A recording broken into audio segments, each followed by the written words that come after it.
Morning, and thank you for joining us on another episode of the Roundtable Talk Show.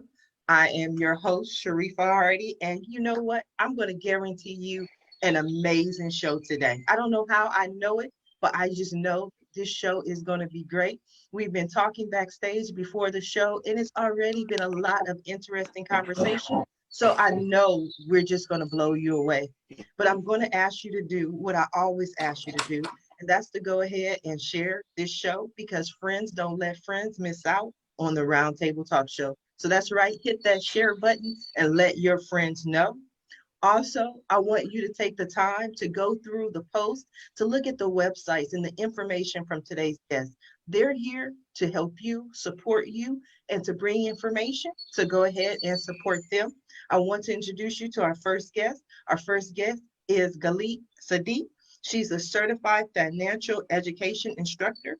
She is the She.E.O of her own business, Tsadik G Management, and she specializes in financial wellness coaching. Good morning, Galit. How are you? Hi, I'm great. Thank you for having me. You are welcome. Thank you for joining us. I love your look. Your hair is green, the shirt is green, even the window is green. Like you got this kind of ambiance going on over there. And I'm like, okay, tell us about what you do, Galit. Yeah, so I actually call myself the financial sharktress, Mm-hmm. and I like to make money fun and approachable and easy for anyone to understand.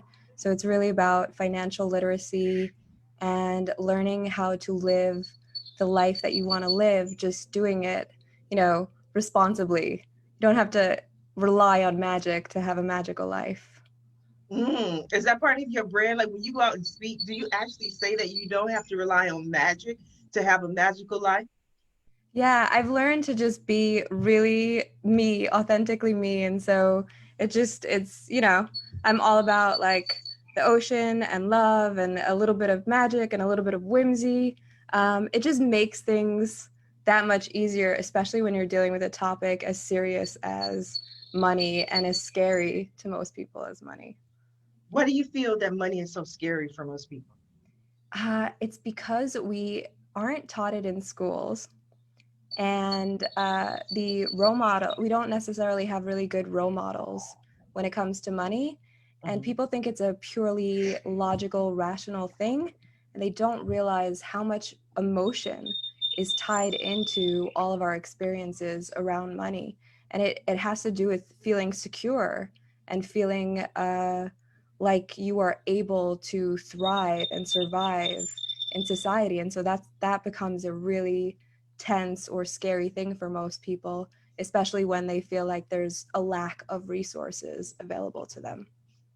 I know that people feel that way in general. I mean, if I'm going to generalize, but I also feel that over the last, say, 3 months, it's been especially trying because people have felt that they don't have enough money. They're what they did have or what they were relying on, they may have lost or now they have less of. What are some of the things that people can keep in mind if that's their feeling and what they're going through? To keep staying the course, and this too shall pass. Mhm. That is definitely one thing to start with. Of just hold, right now we're all struggling, and we can just hold it. You just have to hold on a little bit more, and to know that you don't have to do a lot at a time. Just do it in really, really small steps. Try to become really, really intentional with how you spend your money and with the things that you buy, because that's the key right now, to make sure that you've got your essentials covered, your food, shelter, things like that are important right now. Everything else is secondary. And then for the people who are still in an okay position, make sure to take care of each other, because your community is one of your best resources. And if you have extra, support your local businesses, support your local community, donate to charity, make sure that another family has food if you have food. And it all comes back around. Karma is a beautiful thing when it's used correctly. So I think that's my biggest message. Just get really intentional and support each other right now. Oh, I think that's wonderful. I think that's definitely words to live by. I'm going to introduce our next guest who's going to has a different approach, not necessarily financial, but also working together. I think that's part of the magic during these times is just working together. So our next guest, Stephanie Thoma, is a networking strategy coach, and she specializes in working with giving confidence to introverts. Good morning, Stephanie. How are you? Good morning. I'm great. How are you? I am excellent. I love your background. Thank you. I know it's indicative of where I physically am right now. I'm in San Francisco, so no guesses there. Is the fog like that right now? Actually the birds are chirping. You may actually hear them. I'm in my backyard right now and the sun is starting to come out, so it's a little bit misleading. Okay. Well, yes, but that's a wonderful message in itself. Is the birds are chirping, the sun is shining, you know. We are all doing a lot better these days. But Stephanie, when I read your bio and your focus on introverts, tell us a little bit about yourself and what you do. Yes. So let's see. I started out as your more traditional career coach, helping people with resumes, and that being the product of my own job searches over the years of getting really well versed in what gets your foot in the door, and then coming to a point where I realized, wait, what's even more powerful than writing the perfect resume is being able to connect with people and leverage your network, help out your network. So I'm in the business of debunking a couple of myths that introverts cannot be confident and that networking cannot be authentic, because I think at its best, networking is authentic and introverts are confident. Oftentimes people convolute confidence with extroversion. So all the time before I had created my company, people assumed that I was extroverted because I do public speaking and I'm confident walking up to strangers, but it's really confidence that I've honed over the years. Well, that's wonderful. That's wonderful. People say that about me. People think that I'm a lot more extroverted than I am, but I'm really introverted. I'm a recluse. Like the people who know me know that I'm very reclusive. I hardly ever, even before all of this, left the house. I hardly ever went to a lot of different places. So networking is one of those things that can be difficult for me. But I know it's like a job. Like when you go to a job and you have to put on your uniform, it is something that I put on in order to be able to have the conversations necessary to be successful in my business. What are some of the strategies that you can give to people who are more introverted, who want to go out, want to be speakers, want to be successful, but don't know if they have that ability? Yeah, so I would definitely preface by saying these skills can help you both online networking and in person. And I'd like to expand upon what we were talking about with the first speaker, which is these sort of holistic ways of viewing business, of viewing life. I think that especially as we shelter in place and people's workspace becomes their home space, and vice versa, there will be more and more of this shift towards lessening the divide between the personal and the professional. So yeah, I would say, so there are three basic layers that I work with. So there's the surface layer, and that is networking and human connection. Below that level is confidence building and feeling great about yourself as the basis for being able to connect with people. And then below the surface of that is reducing anxiety to be able to feel the confidence. So yeah, focusing on anxiety reduction as a root cause that can keep us from being our most confident and connected self.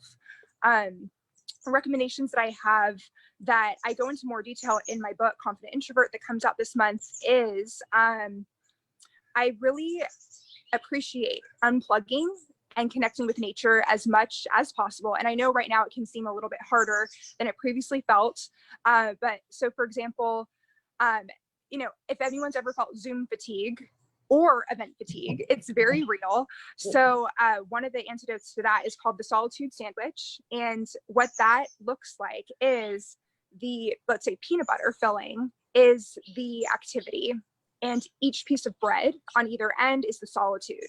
So I highly recommend for anyone who gets their energy from solitude, that's what an introvert is, or people that even are more extrovert and get their energy from others, people have their limits. It's very rare that anyone is 100% introverted, 100% extroverted. We all need some downtime sometimes. And I found that I have the most to contribute to events, and my clients have had the most to contribute to their events when we take that amount of time. It could be, let's say, 15 minutes before a 1 hour event and then another 15 minutes to decompress. It could maybe be an hour or two before, depending on how much energy is being exercised during that event. And it does kind of come with a bit of trial and error. So I have a lot of different tactics, but I'd say that's definitely one of the notable ones.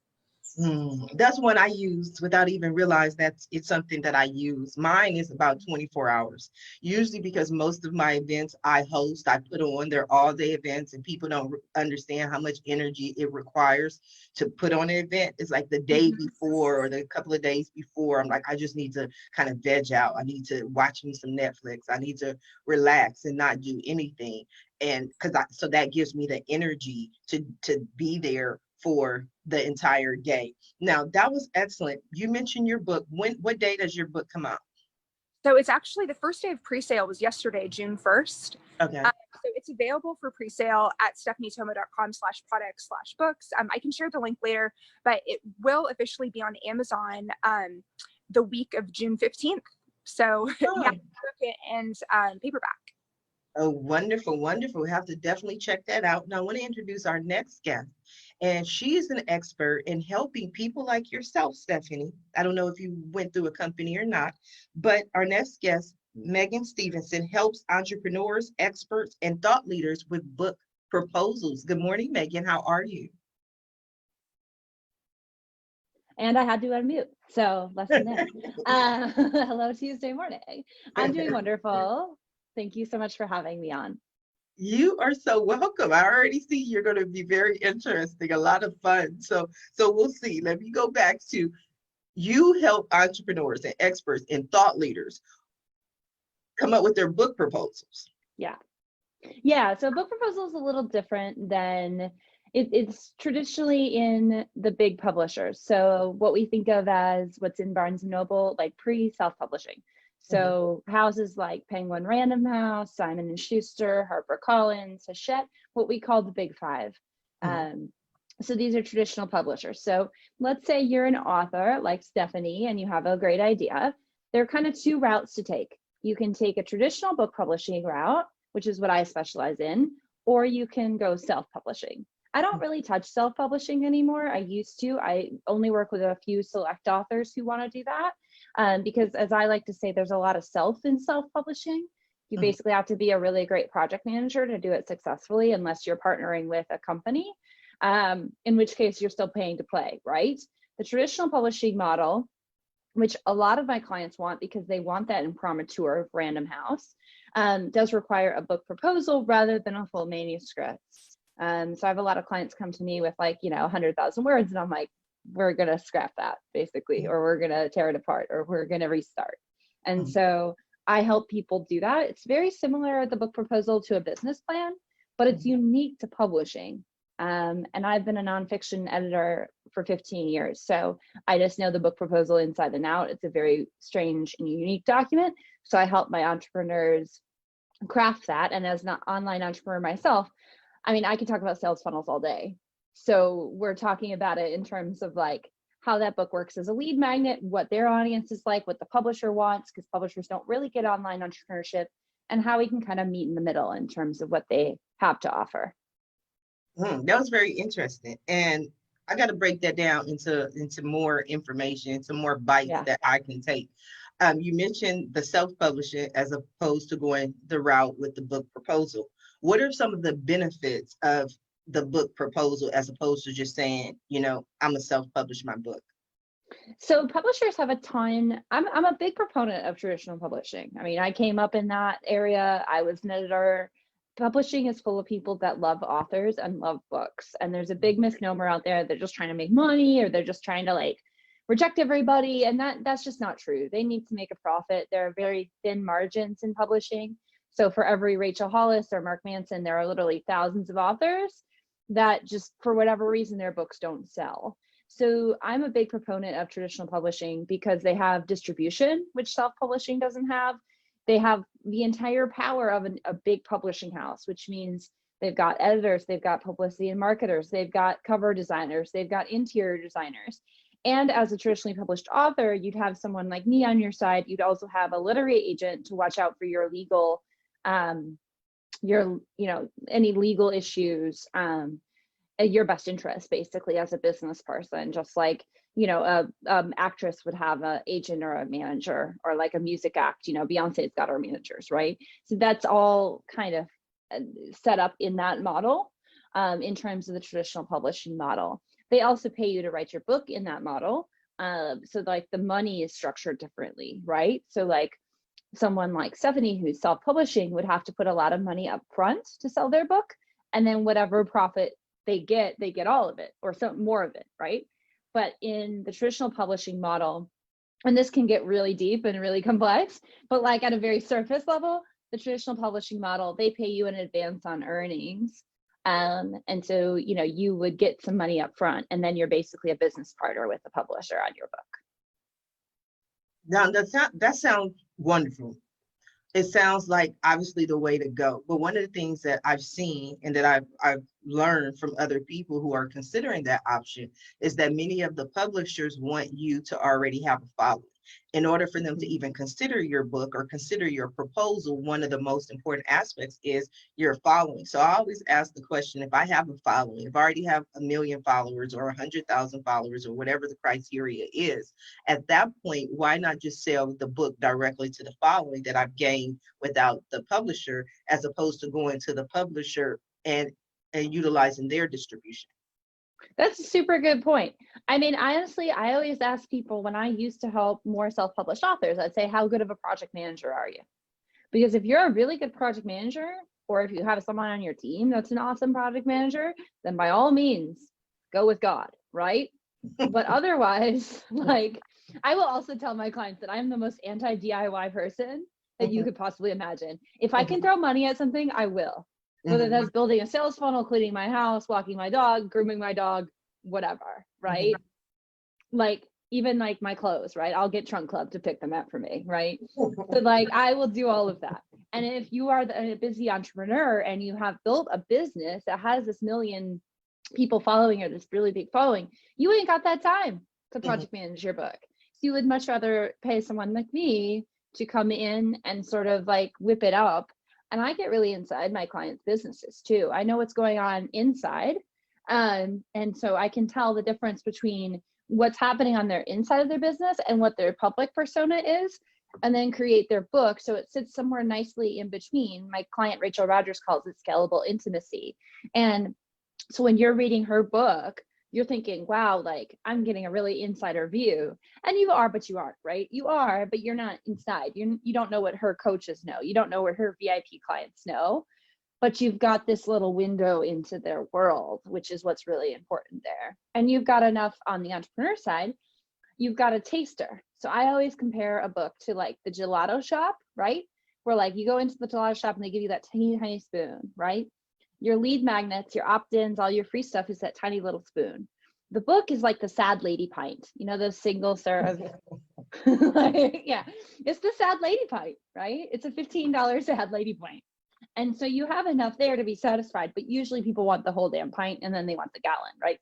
So they go further up into your funnel, and the book is just one piece of that. And when we look at that, rather than seeing it as the end of the funnel, as the biggest offer you're going to make, we see it as one step in the process. And then it's a lot more palatable, frankly, for an author or an entrepreneur to think, I'm going to outsource this. I'm going to get a business partner, just like you would get a business partner to design your opt-in. That was wonderful. I love your little ditties, like your little stories, the pint and all of that. It's incredible. I love it. And I'm like you and I, we're two peas in the same pod. Like I'm anti DIY. Like I am not going to try it. Someone was passing around this meme or this photo on social media, and it was this outdoor canopy tent kind of thing. And they were like, "Oh, it's DIY. Here are the instructions." And it was so beautiful. And I said, mine would never look like that ever. It would be one side would be leaning to the left, and this pole. I'm like, what do I need this pole for? Then I finished. It's like, oh, that's what the pole is for. And so I don't even try anymore. I'm like you. Everything. The laundry is delivered. The food is delivered. Like, I don't even want to try. That's very interesting. But I do want to go ahead, even though I have more questions for you, and introduce our next guest. Our next guest, you'll be surprised to know that he is here to speak to you about a business a lot of people have questions on. Someone that you may think is some guy in a back alley somewhere, but he's here to break some more myths. I think we're breaking myths today. I'm going to introduce Mr. Brandon Bach, and he is a founder of Indigo Gardens, which specializes in cannabis cultivation. Good morning, Brandon. How are you? Good morning, Sharifa. How are you? I'm fine. Did you like the introduction? Oh, that was a very nice introduction. Thank you very much.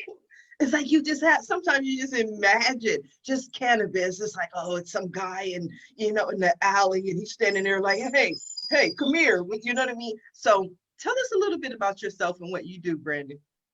I'm a cultivator of both native outdoor soil cannabis and fully controlled environment cannabis in the state of Oregon. We're located in Southern Oregon, where the sun shines hot above 100 degrees during the summer during the day, and the fall nights are quite cool and can come down to 40 degrees. And those fluctuations are very important to stress the cannabis plant and bring the best out of them. And that's why I'm a Bostonian who's doing business in Southern Oregon. You're a Bostonian who's doing business in Southern Oregon. Wow, that has to be interesting. I hate flying. That's interesting.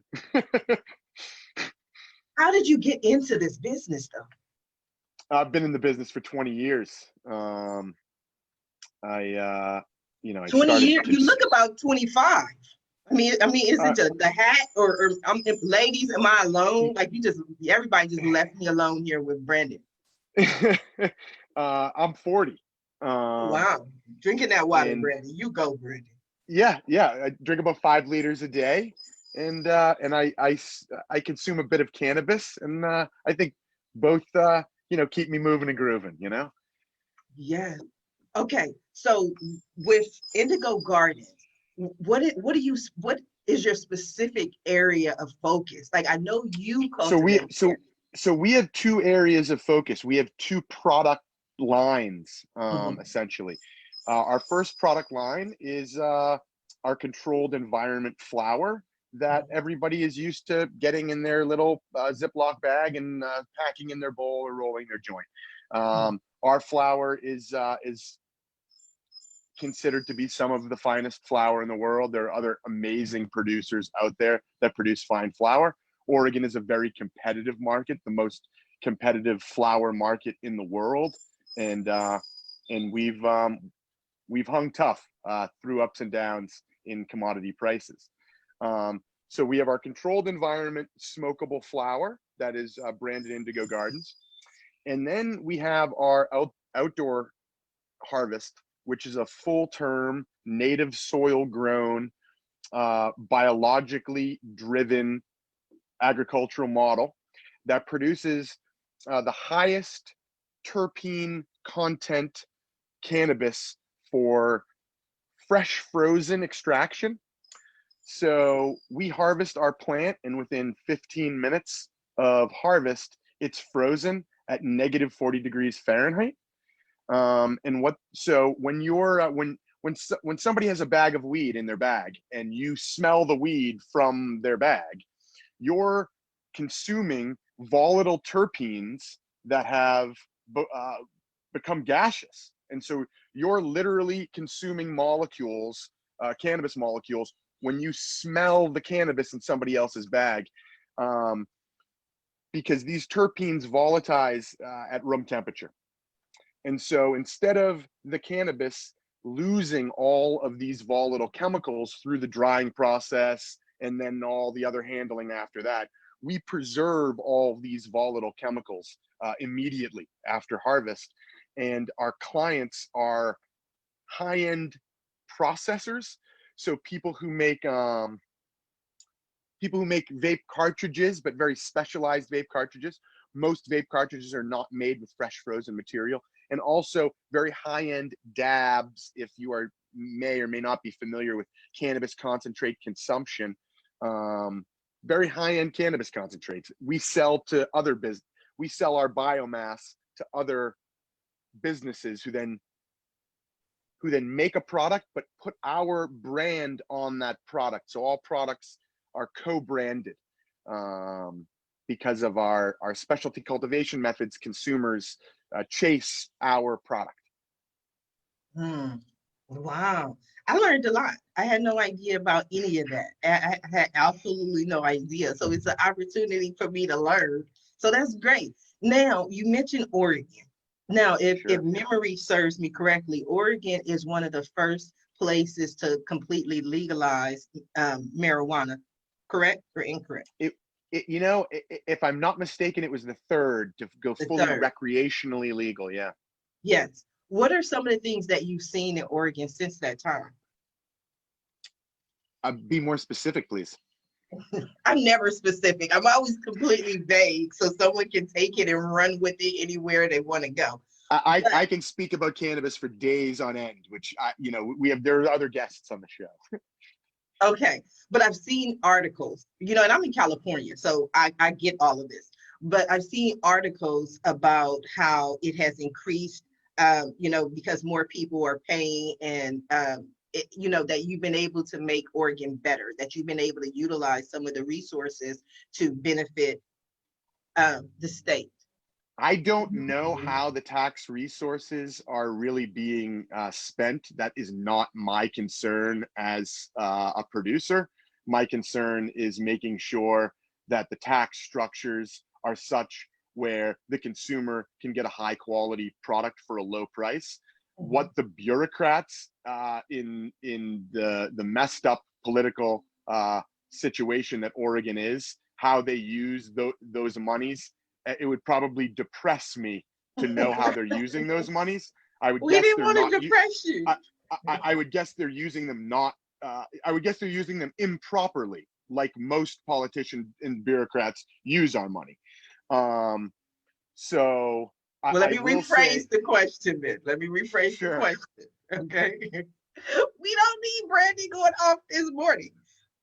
Okay, but it has to have changed the environment in that now people have the ability to do what they may have only done in the past, in secret, in hiding. You have that one guy. In Oregon, cannabis was decriminalized, if I'm not mistaken, in the 70s. Okay. It was decriminalized, and most people in New York, because I do a lot of living in New York. Most people in New York, when they get their Cali bud on the black market, I would say 50%, up to 50% of that Cali black market bud is in fact Oregon bud that was cultivated illegally in Oregon. And so Oregon, you may or may not have heard of the Emerald Triangle in Northern California, which consists of Humboldt, Mendocino, and Trinity counties. But really, Emerald Triangle cannabis is cultivated between Sonoma County and Roseburg, Oregon, which is basically the northern city in southern Oregon. Because if you look at satellite images on Google, you'll see that the topography it's a continuous topography. There just happens to be some political line that was put in that California's here, Oregon's here, but topographically, it's the same growing region, and so there is still a massive amount of black market cannabis being grown in Southern Oregon, and it's that black market cannabis culture that enables my business to thrive, because all of the people I work with, my team has all come from that culture. And black market cannabis culture is the culture that understands how to produce a product that the consumer wants and is willing to pay for a second time after they consume it. Most of my competitors who have not been in the cannabis industry for decades can't figure out why, with their $1 million marketing programs, consumers won't purchase their product for a second time. And so Southern Oregon is a very special place when it comes to cannabis cultivation, yet it's not recognized as such. The credit usually goes to Northern California. Well, I'm in California, so I like taking credit for stuff we don't do, but that's just... And some of the best cannabis comes from Northern California, no question about it. Southern Oregon it just never gets the credit. Okay, we're gonna give you some credit. I'm giving you some credit right here today on the Roundtable Talk Show. And the Southern Oregonian, the black market guys, they hate guys like me because I'm paying my taxes. But you know, I do love the climate there. Come down here and visit us. We'll have more of a conversation on Cali. Now, Sure. I'm gonna go. Oh, stay with me, Brandon. Don't leave me. But I'm gonna go back All right. to Meghan, because one of the things that I always wonder is, like, can you make a story out of anything or anyone? Like, we have Brandon who's like, hey, we have to get more, credit for what we do. Like, could you literally spin that into a book? Yeah, I could, for sure. Actually, my brother and sister-in-law both illegally grew weed in Humboldt County for a while. And then my brother-in-law just started a hemp business in Chattanooga, Tennessee. So I'm very familiar with marijuana cultivation, actually. And I just sent my husband a link to your business, Brandon, because I'm sure he will go look for it at the copious amounts of marijuana dispensaries here in Seattle. So I always say that, actually, I just sent out an email around this, because so in terms of what traditional publishers want and readers want, because the reader is the end consumer, even though they're not, my end consumer, is a good book that works. I mean, I work on all prescriptive nonfiction, or 90% prescriptive nonfiction. So that's how to. So self-help, personal growth, all these sort of things. Stephanie's book is probably definitely prescriptive nonfiction. And in that world, they want something that works, right? If you bought a book about confidence and it didn't teach you how to be confident, it doesn't work. And where authors become successful, like Brandon said, is like building up that brand, building up that trust, giving somebody works, and then you're more willing to go further up the funnel or buy the second book or whatever that is. So that is really important. I always say that I can fix editorial. If you come to me with an idea and it's poorly executed, as a ghostwriter or collaborator, I don't make up ideas. If I did, I would be a fiction writer, right? But so someone can't come to me and say, I don't have an idea, create an idea for me. That doesn't work. But if you come to me with an idea, but no one knows who you are, then platform I can fix. You can grow a following. All of us know that, right? We're all entrepreneurs. In fact, when people come to me with nothing, I say, how do you feel about making your own business? Because you have to have something else to support it. Because from a publisher's point of view, we're all facing this as entrepreneurs and marketers, in that there's so much freaking noise. How do you cut through all this noise, right? How do you get how do you find your people? How do you bring them to your product or your service? And that is a problem for publishers as well, right? They're competing with thousands of other books. They're competing with YouTube. They're competing with TikTok. They're competing with all these things for your attention. So, you have to find a way to demonstrate to them that you're going to cut through the noise, because otherwise it's a waste of their time, right? Because books at the end of the day are a product.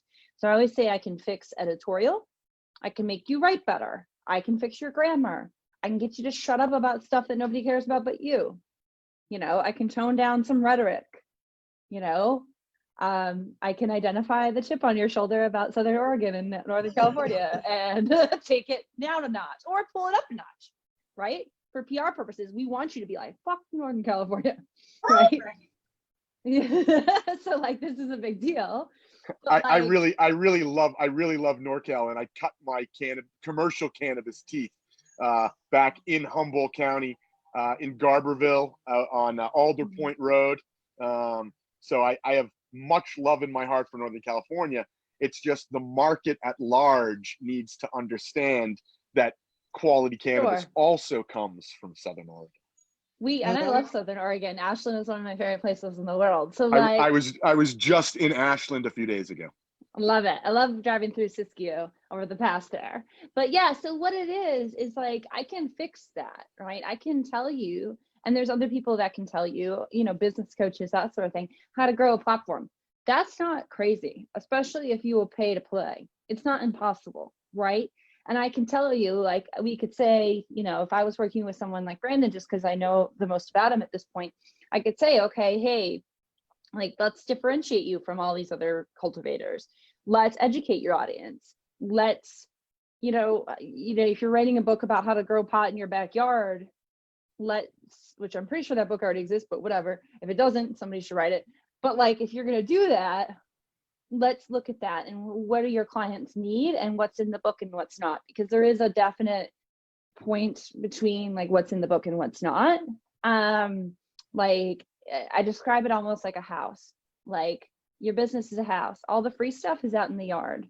Your book is like in the stuff that you usually keep clean in case guests pop over, right? Your living room, your bed, your kitchen, maybe your bathroom, right?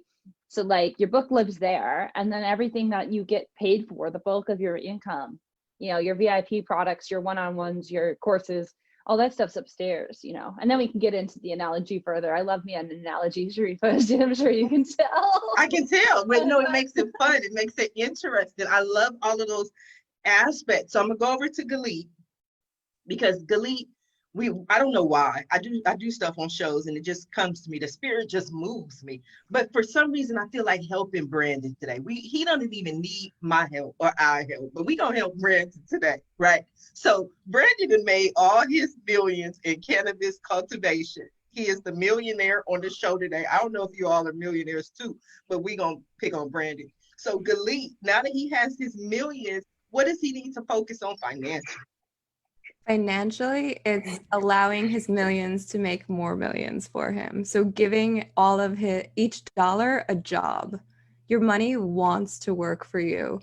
And so it's really about finding the place that you want to put it and where it can make the most for you, because that's how you develop generational wealth, right? That's what we're going for. It's great that you can like live a really good life today, but you want to make sure that you can have that money come during a time when, I don't know, a world pandemic hits and you have, you need a little buffer to lean on. And you want to be able to leave something for your family or your friends or your community. So it's really about identifying the best places. And sometimes it's really about identifying the places that matter to you. And putting your money to work there. And sometimes that's, investing in other cannabis companies or investing in development in third world countries or some other cause, and being able to make your money work for you there and just constantly growing your empire. So I think you're well on your way to doing it. Well, if anybody wants a tip on where to put a little bit of money, well, it's gonna have to be a little bit more than a little bit, but Southern Oregon water rights at the moment, and I'm hollering this from the treetops, because of laws and how water rights are constructed in Oregon, Southern Oregon water rights are going to be the future Napa Valley. I'm sorry, something just happened. No, it's okay. It's gonna be the future Napa Valley. And so if you can acquire water rights that are associated with exclusive farm use land in Southern Oregon, in the future it might be worth more than what you paid for it.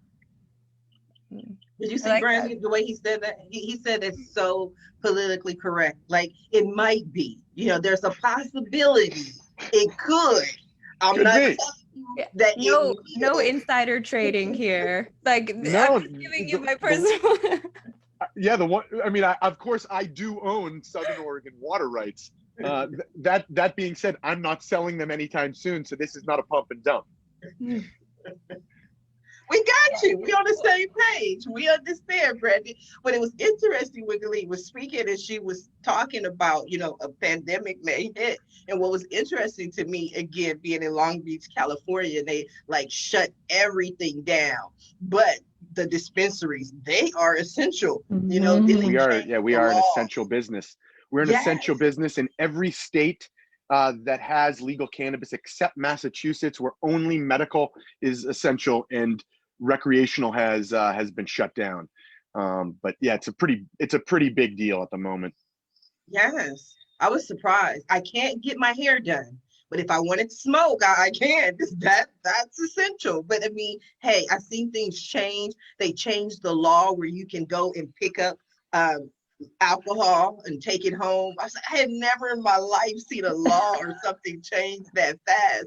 But I was like, Well, I felt the city of San Francisco is actually giving cannabis, methadone, and alcohol to homeless people who are residing in hotels. Oh, wow. wow. I feel like I should know this. Giving it away for free. Wow. I'm is not that going to say whether I because- agree or disagree with that, but that's controversial.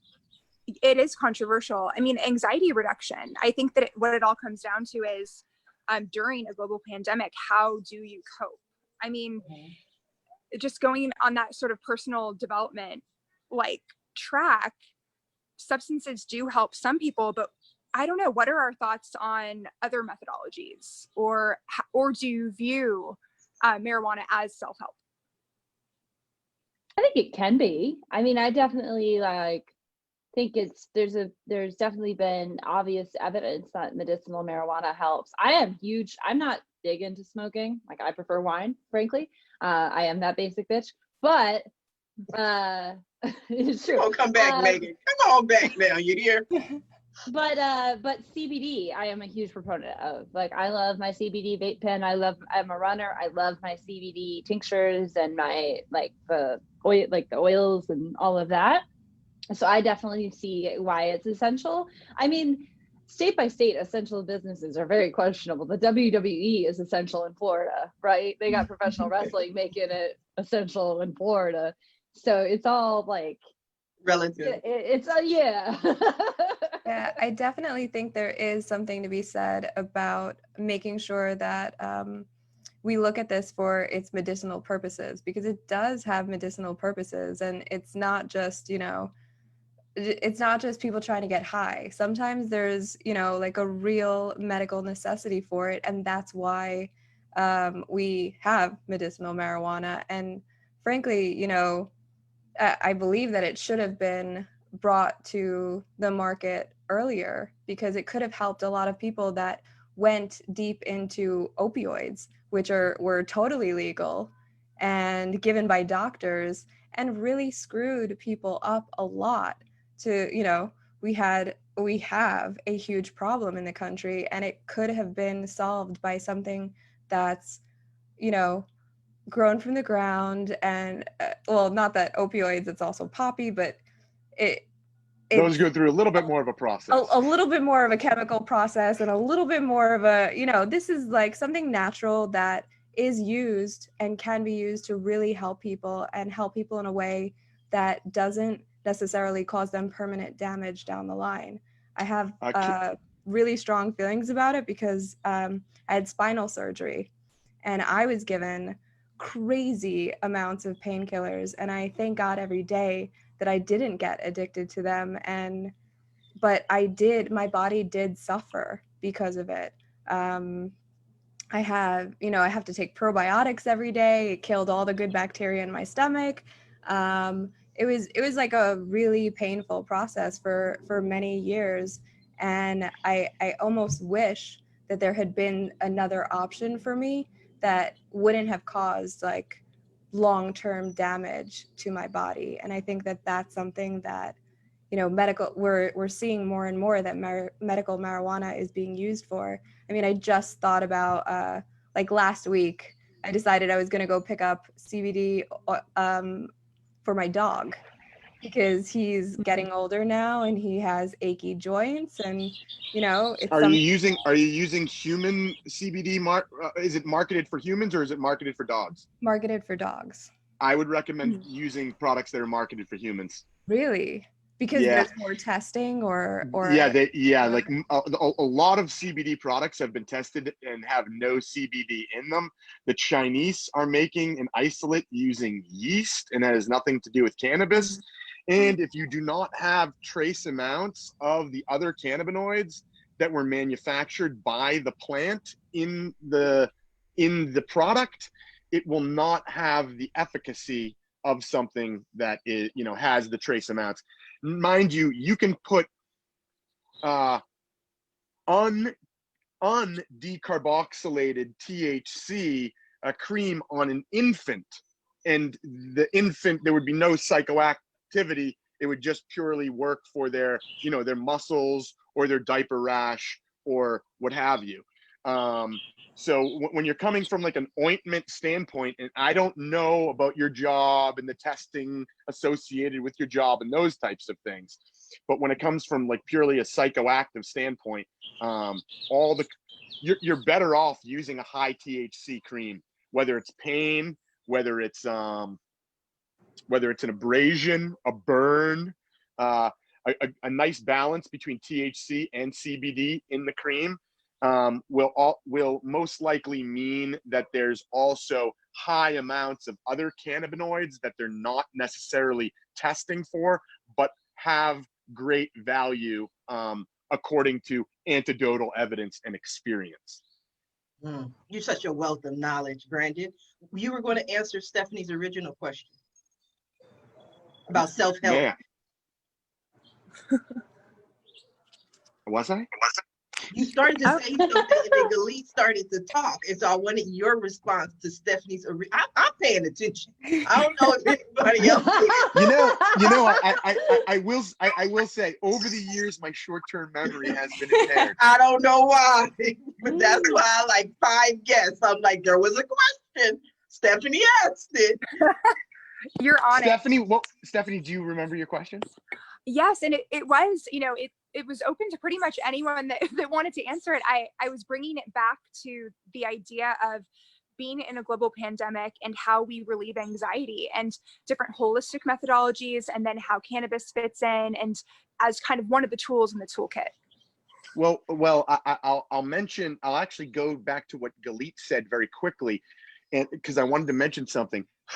So there are many terpenes and many chemicals in cannabis. One of those smell chemicals is myrcene. High myrcene cannabis concentrates are an amazing way for people to wean themselves off opiates. And again, I know this from anecdotal evidence and my experience with watching other people.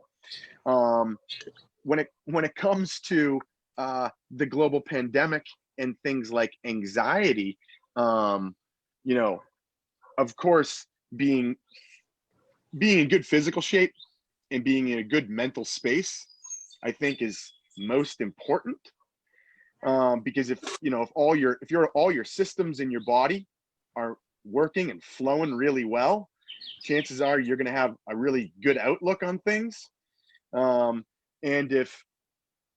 if things like the pandemic have maybe destroyed your business and your family is at risk and all of these things, well, at the end of an extremely stressful day, to hopefully enable rest for the next stressful day, imbibing with cannabis may help. You should be a politician, Brandon. Like, I'm telling you, you got the spirit of a politician just right in there. Because it is like, you gotta, if you have to listen to what Brandon says and what he doesn't say, and when he gives recommendations. I'll answer your question, Stephanie, and specifically in regards to self-help. And I do believe that people use it for self-help, but I don't have a problem with self-help. If a person has the ability to recognize the signs that they are feeling anxiety, they're feeling depression, they're feeling these emotions, why not take something yourself that will help you in these situations. Because if you go to get some help from somewhere else, what are they going to do? They're going to give you pills. That's what they're going to do. They're going to say, oh, you're depressed, take this pill. You're sad, take that pill. So why not take something that you're not going to have any effects the next day? You're going to be clear-headed. And as opposed to walking outside and doing something that might, harm somebody else or harm yourself, why not stay inside? Take something that's going to help you, that's going to relax you. And that's just my opinion on the same on the thing. And if you want to have that clear day afterwards, not all cannabis will necessarily give you that clear day afterwards. People talk about a cannabis hangover, and that mostly has to do with the different terpene profiles of the cannabis that the person is consuming. If you're going to be consuming that very high myrcene, which I just recommended for, people who want to get off opioids, you may experience a little bit of a fogginess the next day if you're consuming super high myrcene cannabis or beta caryophyllene cannabis, where if you want to smoke a little pinene, same stuff that you smell when you walk through a pine forest, or limonene from the lime, and these are all in cannabis, you may have a very clear day the next day. Just so people have a better understanding. And as I always tell people, when it comes to consuming and purchasing cannabis, go with your nose. Your nose knows. Just like some people crave bananas and other people crave chocolate and other people crave peanut butter, there's a reason why, and there's physiological reasons why. And so go with the cannabis that is most yummy to you. Wow, I've never heard any of that. The high myrcene, I never heard. Nobody talks like that. Brandy, I need you to come down here and give a speech. Work with Stephanie. She'll help the introvert confidence, all of that. If you're introverted, okay. But people need to learn more about these things. I've never heard any of those. Not that I've made it my mission since starting this business to educate the consumer, the bud tender, who is the only person that deals with the consumer at the point of sale, and investors, because I see investors making very poor choices and losing millions and tens of millions and hundreds of millions of dollars. And I see consumers purchasing the wrong product for them. And so it's those three individuals, the consumer, the bud tender, and the investor, that need to be most educated about the cannabis plant and cannabis consumption. Are you educating people though? I want to read your blog or your video or tune in to learn more. I got to read your book. Like, how are you getting this education out? I spend most of my time working on water rights. But I do skim that harrow where I found you, Sharifa. Yeah. And because I'm looking to be an authority figure when it comes to cannabis information, because so much cannabis information is incorrect and so much cannabis reporting is misleading and incorrect. And so many people with my background are still in the shadows, and they still are under the canopy of the redwoods. And other business people who have brands like myself, they're just business people, and they would have been in real estate if it wasn't for them seeing the green rush, as they call it. And these people they can speak to cannabis as well as a used car salesman can speak to a 98 Camry, Well, I'm going to follow your journey because I would love to learn more. I would love to hear more because you are very interesting. All my guests are very interesting today. We learned a lot. We laughed a lot, and that's what we do here at the Roundtable Talk Show. Now, what I love to do at the end of every show is just allow my guests the opportunity to speak directly to the audience, to everyone who's watching live, as well as everyone who's watching the show in the archives, and let them know what you want them to take away from your appearance. So, Stephanie, we're going to start with you. Oh, sure. Okay. So, hello. What I'd like everyone to take away, I kind of went over them a little bit earlier, but I guess something new that I'll come away with is, if you identify as introverted, if you're feeling some anxiety, it's not the same as not having the ability to feel confident. And I have a slew of different holistic ways to get there. A lot of mindset works and tactics that I'm excited to share at a later time. And if you're interested in the book, there are meditations. I didn't mention that I'm a meditation instructor in addition to a career coach. And yeah, you can feel free to learn more at Stephanie Thoma. That's StephanieThoma.com/products/book. Wonderful. I love it. Galit, what do you have for us? All right. Yeah. So I guess the last nugget of wisdom that I want to share is something I share all the time with my clients of don't worry if you're starting small. Do not wait until you have a lot. Do not wait until you have a big chunk of money. Start small every day, even if it's I have my clients literally start savings accounts with $5. $5 a week, automatic transfer from a checking account into a savings account, and just let it ride. And then if you haven't felt that, if it didn't hurt your wallet, if you're still paying your bills, then add another $5 transfer. Just keep it regular, keep it these small amounts that won't hurt you, and you'll be saving or investing way more than you thought possible in no time. The other thing is pay yourself first. And that's like one of the ways that I do it. You really want to make sure that everybody else is going to hound you for their money. So don't worry, they'll get paid. But every time you get paid, make sure that you take a little bit something off the top of that and put it first towards you, towards your future, towards a goal that you're saving towards, whatever it is that's important to you, put it towards that first. Because if you wait until the end, everybody else is going to just drain that. There's always going to be some other thing that you're going to need to buy or some chalk fee that you saw, and it's never going to go to something that's really important to you. So make sure that you prioritize you and your goals, and don't wait. Don't wait until you have a lot. A lot of people just wait until, oh, I have a big chunk of money, then I'm going to save. No, start today. And you can still, I see my clients every day saving through this pandemic, $1 at a time, $5 at a time. It doesn't matter if you're taking small steps, you're still moving forward. So I think that's the biggest things that I wanted to share. And if you need any help, you can check out my website, financialsharkdress.com, on Instagram, financial_sharkdress. And I give out free money tips every Money Monday on my Facebook page. I love it. First, I thought you were going to say I give out free money, and then I was like, "Oh, I'm there. Let me tune in. I'll take some of that free money." It might as well be free money for the amount of money that my clients have made. I love it. Megan, what do you have for us? Of course.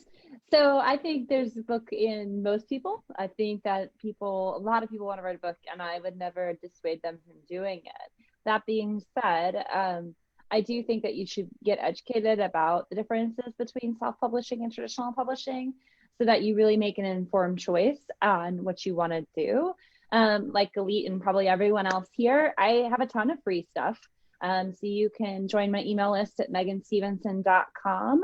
I have some pretty banging opt-ins, if I do say so myself.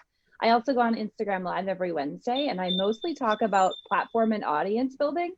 So if that's a concern for you, you can join me. It's every Wednesday at 3 p.m. Eastern, noon Pacific, which is my time zone. And yeah, I actually have a Platform Builders Bootcamp that is going to be opening up here in about 2 weeks that I'm really, really excited about. And it's going to help people that have a great book idea, but that no one knows who they are yet, get that platform built and that audience rolling. So if that's you, come on over. You can visit it on my website, meghanstevenson.com. I think it's /platform builders. If it's not /, try / for platform builders. And you can also check me out at Meghan Stevenson Books on Facebook, although my Instagram is so much better. And you get cute dog videos there too. So, and thank you, Sharifa, for having me on. It was super nice to meet everybody. You are so welcome. Thank you for joining us. Brandon, go ahead and take us out. Well, I don't have anything free for anybody because I would be violating criminal law if I gave anything out for free. But you can always find my concentrate products and flower products at most dispensaries in Oregon. And go with your nose. Your nose knows. And THC percentage on flower really means nothing when it comes to quality. Your nose knows. I love it. I love today. It was great. A lot of information shared. I learned a lot. I have to call some of my guests in the future when I start making decisions. I'm going to start saving, thinking about another book. I just put out a book, published a book last year, Signs You Might Be an Entrepreneur, How to Discover the Entrepreneur in You. And so I'm thinking about putting out another book. I definitely talked to Meghan about that. And Brandon and Stephanie, Galit, you are all so amazing. I want to thank you for being guests on today's episode of the Roundtable Talk Show. I want to thank everyone who tuned in live to watch the show, as well as everyone who's watching it in the archives. We definitely appreciate your support. Go ahead and share this show, but take a look at the post, read the descriptions, visit the websites of our guests. They provided a lot of information just for you. And if you're interested in being a guest, please visit the website at AskSharifa.com. Until tomorrow morning at 8 a.m. Pacific time, everyone have a safe and a blessed day. Bye now.